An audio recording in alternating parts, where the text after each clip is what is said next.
تو وہیں پر اچانک سے ہم لوگوں کو سریہ خاتون پچھلی باتوں کو یاد کرتے ہوئے دکھائی دیتی ہے، جو کہ اس کو یاد آتا ہے کہ کس طریقے سے صلاح الدین نے اس کو کہا تھا کہ دل ٹوٹ جائیں تو الفاظ کام نہیں آتے۔ یہ یاد کرتے ہی وہ رونا شروع کر دیتی ہے کہ منصور اچانک سے وہاں پر آ جاتا ہے اور غصے کے ساتھ کہتا ہے کہ مجھے پانی دیتے ہوئے سریہ خاتون کہتی ہے کہ خلیل کہاں ہے بابا؟ تب منصور جواب دیتا ہے، وہ بھی گالی دیتے ہوئے، کہ ان لوگوں نے خلیل کو ہمارے حوالے نہیں کیا، سارا قصور ان زنگیوں کا ہے، ان لوگوں نے ہمارے کیے گئے اعتماد کو ایک دفعہ پھر سے خاک میں ملا دیا ہے۔ ان زنگیوں نے ہمیں کمزور سمجھ کر ہمیں نظر انداز کرنا شروع کر دیا ہے، لیکن میں ان کو بتاؤں گا کہ منصور آخر ہے کون۔ یہ سن سریہ خاتون کہتی ہے کہ آپ کیا کرنے والے ہیں بابا؟ منصور جواب دیتا ہے، اپنے سرداروں کو پیغام بھجوا کر سپاہی اکٹھے کروں گا۔ اگر کل تک معاملہ حل نہ کیا گیا تو میں تمام سرداروں کے ساتھ مل کر ان زنگیوں کے خلاف تلوار اٹھا لوں گا۔ یہ سن سریہ خاتون کہتی ہے کہ بابا ایسا مت کیجیے، ان لوگوں نے ہم لوگوں کو حملے سے بچایا تھا۔ یہ سنتے ہی منصور کو بہت زیادہ غصہ آ جاتا ہے اور وہ اٹھا کر گلاس پھینک دیتا ہے اور کہتا ہے کہ ان زنگیوں نے تو تمہارے دل کے اوپر ہی قبضہ کر لیا ہے، تم ایک اسکلانی لڑکی ہو، تمہارا دل تو فولاد کی طرح مضبوط ہونا چاہیے۔ اب جاؤ یہاں سے اور اپنی تلوار کی دھار تیز کرو، اگر کل تک معاملہ حل نہ ہو سکا تو تمہیں بھی ہمارا ہاتھ بٹانا ہوگا۔ کہ دوسری طرف تمام حج پہ جانے والے لوگ جو ہیں وہ قیدی بنا لیے گئے تھے کہ اچانک سے وہی بچی اٹھ کر کھڑی ہوتی ہے۔ دمیر کہتا ہے کہ اس کی طرف مت بڑھو، وہ بھیک مانگتے ہوئے کہتا ہے کہ اس کو کچھ بھی مت کہنا، تم مجھے مارو، جو بھی تم کہنا چاہتے ہو مجھے کہہ لو۔ اپنی تلوار زمین کے اندر دنستے ہوئے کاریگر کہتا ہے کہ ڈرو مت، میں تمہاری بچی کو کچھ بھی نہیں کہوں گا، جس کے بعد اس بچی کو اٹھاتے ہوئے کہتا ہے کہ میری شکل غور سے دیکھ لو پیاری بچی، میں نے تمہاری ماں کو مارا ہے اور تمہارے والد کو میں نے غلام بنا لیا ہے، ہو سکتا ہے کہ کل تم مجھ سے انتقام لینے کے لیے آؤ، اور انتقام کا جو احساس ہوتا ہے وہ بہترین احساس ہوتا ہے۔ جس کے بعد کاریگر ان تمام لوگوں کو دمیر جان کو بھی وہاں سے لے کر چلا جاتا ہے، لیکن وہ بچی پیچھے بھیک مانگتی رہ جاتی ہے کہ میرے بابا کو مت لے کر جائیں، میرے بابا کو مت لے کر جائیں۔ کہ اچانک سے امیر شیر کو دوسری طرف سلطان معظم کو بتا رہا ہوتا ہے کہ تمام سرداران کو دعوت نامے بھیج دیے گئے ہیں اور ان کو یہاں پر مدعو کر لیا گیا ہے۔ سلطان معظم کہتے ہیں کہ حاجیوں کا راستہ ہماری حفاظت میں آنے کی وجہ سے ہماری ساکھ کافی زیادہ بہتر ہو گئی ہے۔ تمام سرداران بھی مجھے پوری امید ہے کہ ہمارے پرچم تلے جمع ہو جائیں گے۔ جرگے کے دوران جتنے بھی مسلمان ہیں ان تمام مسلمانوں کو اتحاد میں لینے کی پوری کوشش کریں گے۔ امیر شیر کو سوال کرتا ہے کہ سلطان معظم منصور کا کیا ہوگا؟ اگر ہماری حدود میں لڑائی ہوئی تو کوئی بھی شخص ہمارا ساتھ نہیں دے گا۔ یہ سنتے ہی صلاح الدین کہتا ہے کہ میں ایسا کبھی بھی نہیں ہونے دوں گا۔ میں کل جاؤں گا اپنے بھائیوں کو اور خلیل کو ان کے قبضے سے چھڑوا لاؤں گا۔ کہ اتنے میں ہی امیر اصفہانی کمرے کے اندر آ جاتے ہیں اور آتے ہی بتاتے ہیں کہ حاجیوں کے راستے کے اوپر حملہ ہو چکا ہے، جسے سنتے ہی تمام لوگ بہت زیادہ پریشان ہو جاتے ہیں۔ امیر اصفہانی ساتھ یہ بھی بتاتا ہے کہ جتنے بھی سپاہی اور حج پر جانے والے لوگ تھے وہ تمام کے تمام لوگ مارے جا چکے ہیں۔ یہ سنتے ہی سلطان معظم گرنے لگتے ہیں کہ آگے بڑھ کر صلاح الدین ان کو سنبھال لیتا ہے۔ اس کے بعد صلاح الدین کو وہ ہاتھ کے ساتھ اشارہ کرتا ہے کہ وہ بالکل ٹھیک ہے، اور امیر اصفہانی سے پوچھتا ہے کہ ایسا کرنے کی جرت کس نے کی؟ امیر شیر کو کہتا ہے کہ بالڈوین نے ہمارے ساتھ جو معاہدہ کیا تھا اس کی پاسداری نہیں کی سلطان معظم۔ صلاح الدین جواب دیتا ہے کہ بالڈوین ایسا کرنے کی جرت کبھی بھی نہیں کر سکتا، میں وہاں جا کر پتہ کرتا ہوں کہ آخر یہ سب کچھ کرنے کی جرت کس نے کی ہے۔ سلطان نور الدین غصے کے ساتھ کہتے ہیں کہ فوری طور پر وہاں جاؤ اور پتہ لگاؤ کہ آخر یہ سب کچھ کرنے کی جرت کس نے کی ہے، تاکہ میں جان سکوں کہ میری تلوار اب کس کے اوپر ٹوٹے گی۔ جس کے بعد صلاح الدین عزت کے ساتھ سر جھکاتے ہوئے وہاں سے حاجیوں کے راستے کی طرف نکل پڑتا ہے۔ کہ جیسے ہی صلاح الدین حجیوں کے راستے پر پہنچتا ہے تو دیکھتا ہے کہ وہاں پر جتنے بھی لوگ تھے وہ شہید ہو چکے ہیں۔ ان کو دیکھتے ہی صلاح الدین کو بہت زیادہ دکھ ہوتا ہے کہ اچانک سے اس کا ساتھی بول اٹھتا ہے کہ ان لوگوں کے پاس ہم لوگوں سے لڑنے کی طاقت نہیں تھی تو ان لوگوں نے ان کے اوپر حملہ کر دیا۔ صلاح الدین کہتا ہے کہ یہ لوگ ہمارے ساتھی ہیں، ہمارے ساتھی شہید ہو چکے ہیں۔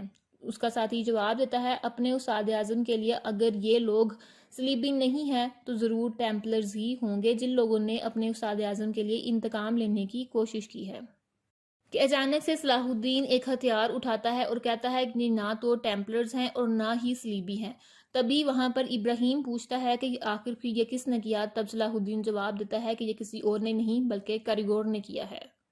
کہ اچانک سے وہاں پر کچھ آواز ہوتی ہے تو صلاح الدین آگے بڑھ کر اپنی تلوار نکالتا ہے اور دیکھتا ہے کہ وہاں پر دمیر کی بیٹی بیٹھی ہوتی ہے جو کہ التجا کر رہی ہوتی ہے کہ براہ کرم مجھے قتل مت کیجیے۔ صلاح الدین اس کو کہتا ہے کہ ڈرو مت، ہم تمہیں نقصان نہیں پہنچائیں گے۔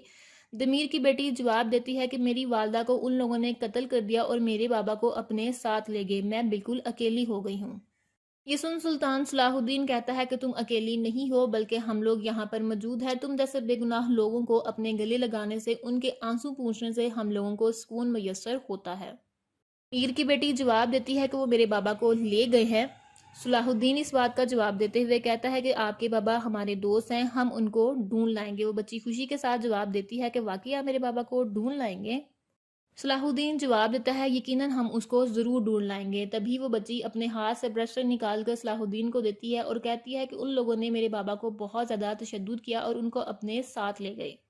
جب آپ میرے بابا کو ڈھونڈ لیں گے تب ان کو یہ دے دیجیے گا، مجھے یاد کریں گے تو ان کی تکلیف اس طریقے سے ختم ہو جائے گی۔ جس کے بعد صلاح الدین اس بچی کو لے کر محل پہنچ جاتا ہے کہ سامنے سے سلطان معظم اور ملکہ خاتون سے سامنا ہو جاتا ہے۔ صلاح الدین ان کو بتاتا ہے کہ حاجیوں کے راستے کے اوپر جو حملہ ہوا اس دوران اس بچی نے اپنی والدہ کو کھو دیا۔ یہ سنتے ہی سلطان معظم اپنے قدموں کے اوپر بیٹھ جاتے ہیں اس بچی کے پاس اور کہتے ہیں کہ تب یہ پھول ہمارے پاس کھلے گا، ہم اس کو پانی دیں گے اور زندہ رکھیں گے، اس سے پیچھے ہٹ کر ہم اس گلاب کو مرجانے بالکل نہیں دیں گے۔ کہتے ہی سلطان معظم کہتے ہیں کہ ملکہ خاتون اس بچی کو اللہ تعالیٰ نے ہمارے حوالے کیا ہے، اس بچی کو ہمیں ہمارے ساتھ رہنا ہے اور اسے اپنے بچوں کی طرح آپ کو سنبھالنا ہے۔ ملکہ خاتون ہاں میں سر ہلاتے ہوئے اس بچی کو تو ساتھ لے جاتے ہیں کہ اتنے میں سلطان معظم صلاح الدین سے پوچھتے ہیں کہ کیا تم نے جائزہ لیا حاجیوں کے راستے کے اوپر کس نے حملہ کیا ہے؟ صلاح الدین جواب دیتا ہے کہ کاریگور، اتنے میں ہی ایک سپاہی آ کر بتاتا ہے سلطان معظم کاریگور آیا ہے۔ سلطان اس کو محل کے اندر بلانے کے لیے بھیج دیتے ہیں۔ کاریگور وہاں پر آتا ہے اور غصے کی حالت میں دیکھتا ہے کہ سلطان معظم بھی غصے کی حالت میں طرف دیکھتے ہوئے کہتے ہیں کہ حاجیوں کے راستے کو خون میں ڈبو کر تم نے یہاں پر آنے کی جرت کیسے کی؟ تبھی ہم لوگوں کو دکھایا جاتا ہے کہ کاریگور کو یاد آتا ہے کہ کس طریقے سے اس کے والد کے اوپر حملہ کیا تھا اور اسی کے ایک ساتھی نے اس کے والد کو پکڑ کر اس کے سامنے سلطان معظم کے سامنے پیش کرتے ہوئے کہا تھا کہ آپ کے حکم کے مطابق اس کو ہم لوگوں نے امیر حضرت زندہ گرفتار کیا ہے۔ دور کھڑے یہ سب کچھ کوئی اور نہیں بلکہ کریگور دیکھ رہا ہوتا ہے۔ کریگور کا جواب والد جو ہے وہ یہ کہتا ہے کہ سلطان معظم اگر آپ مجھ سے یہ امید رکھ رہے ہیں کہ میں اپنی زندگی کی بھیک مانگوں گا تو آپ غلطی پر ہیں۔ سلطان معظم یعنی کہ سلطان نور الدین غصے کے ساتھ کہتا ہے کہ عقل سے کام لو اور امان مانگو، اگر تم ایسا کرو گے تو میں تمہیں اور تمہارے لوگوں کو بخش دوں گا۔ کریگور کا والد جو ہے وہ اس بات کا جواب دیتا ہے کہ ہرگز نہیں، میں جو کچھ بھی کر رہا ہوں میں جانتا ہوں بالکل ٹھیک ہے، تمہارا سر جلد ہی قلم کر دیا جائے گا نور الدین۔ کہ کریگور کا والد جو ہے سپاہیوں کو سائیڈ پر کرنے کے بعد نور الدین زنگی کے اوپر حملہ کرتا ہے، لیکن اتنے میں ہی نور الدین زنگی اس کے اوپر حملہ کر کے اس کو قتل کر دیتے ہیں۔ کہ کریگور اپنے بابا کی طرف بھاگنے لگتا ہے کہ استاد اعظم بھاگ کر اس کو پکڑ لیتا ہے اور کہتا ہے کہ کیا اپنے بابا کی طرح تم مرنا چاہتے ہو؟ کریگور اس بات کا جواب دیتا ہے کہ وہ ان لوگوں کو قتل کر ڈالے گا۔ استاد اعظم یعنی کہ بلیک فورڈ ان کی طرف چہرہ کرتے ہوئے کریگور کو کہتا ہے کہ دیکھو ان لوگوں کو، کیا تم ان کو قتل کر سکتے ہو؟ جیسے ہی وہ ان لوگوں کی طرف دیکھتا ہے تو وہ خاموش ہو جاتا ہے۔ استاد اعظم کہتے ہیں کہ تم خاموش رہو۔ وہ کہتا ہے کہ میں اپنے بابا کی موت کا انتقام ضرور لوں گا۔ استاد اعظم کہتے ہیں کہ تم انتقام ضرور لینا لیکن فی الحال اس آگ کو اپنے دل میں رکھو، وقت گزرنے دو، اس آگ کو بڑھنے دو، جیسے جیسے وقت گزرے گا وقت کے آنے پر یہ آتش فشاں بن جائے گا۔ جب وقت آئے گا تو اس آگ کے اندر تم اپنے والد کے ان تمام قاتلوں کو جلا کر راکھ کر دو گے۔ کاریگر پوچھتا ہے کہ آخر تم کون ہو؟ استاد اعظم جواب دیتے ہیں کہ میں تمہیں اور تمہارے بھائی کیپریال کو سکھاؤں گا کہ بدلہ کس طریقے سے لیا جاتا ہے۔ آج کے وقت میں ایک دفعہ پھر سے کاریگور سلطان معظم کو کہتا ہے کہ میرے بابا کو تم نے قتل کیا لیکن میں استاد اعظم بلیک فورڈ کو قتل نہیں ہونے دوں گا۔ میں کہاں تک جا سکتا ہوں اس کے لیے میں تم لوگوں کو یہ سر دکھانے کے لیے لے کر آیا ہوں۔ جسے دیکھتے ہی سلطان معظم کو بہت دکھ ہوتا ہے۔ کاریگور کہتا ہے کہ زیادہ اطمینان مت رکھو، میں نے سب کو قتل نہیں کیا، صرف ان لوگوں کو قتل کیا ہے جو کہ قیامت نظر آتے تھے۔ یہ سنتے ہی صلاح الدین کو بہت غصہ آتا ہے اور وہ کاریگور کے اوپر اپنے چاقو کے ساتھ حملہ کر دیتا ہے۔ لمبے لمبے سانس لیتے ہوئے کاریگور کہتا ہے ٹھیک ہے چلو مجھے قتل کر دو، جیسے ہی تم مجھے قتل کر دو گے تو اپنے آدمیوں کو اسکلان کی فصیلوں کے ساتھ لٹکتے ہوئے دیکھو گے۔ یہ سن صلاح یہ سن صلاح الدین غصے کے ساتھ جواب دیتا ہے کہ نہ تو میرے آدمی شہادت سے ڈرتے ہیں اور نہ ہی میں تمہیں قتل کرنے سے خوف زدہ ہوں۔ کہ دوسری طرف ملکہ خاتون تمام لوگوں کو یہ بات کہتی ہے کہ الف جو ہے وہ اب ہماری ذمہ داری ہے، سلطان معظم نے اس کو ہمارے سپرد کیا ہے، میں تم لوگوں کے حوالے کر رہی ہوں کہ اس کی پرورش اب تم لوگوں کو بہت اچھے سے کرنی ہوگی۔ فاطمہ خاتون وہاں پر موجود ہوتی ہیں، جسے دیکھتے ہوئے ملکہ خاتون کہتی ہے کہ اس کو ہم لوگ علم اور ہر قابلیت سکھائیں گے، بچوں کی تربیت کرنے میں آپ ماہر ہیں، میں بہت اچھے طریقے سے جانتی ہوں۔ فاطمہ خاتون کہتی ہے کہ اس کا ننھا سا دل اس وقت کس طریقے سے دھڑک رہا ہوگا، میں جانتی ہوں، سب سے پہلے اسے ماں کی شفقت کی ضرورت ہوگی۔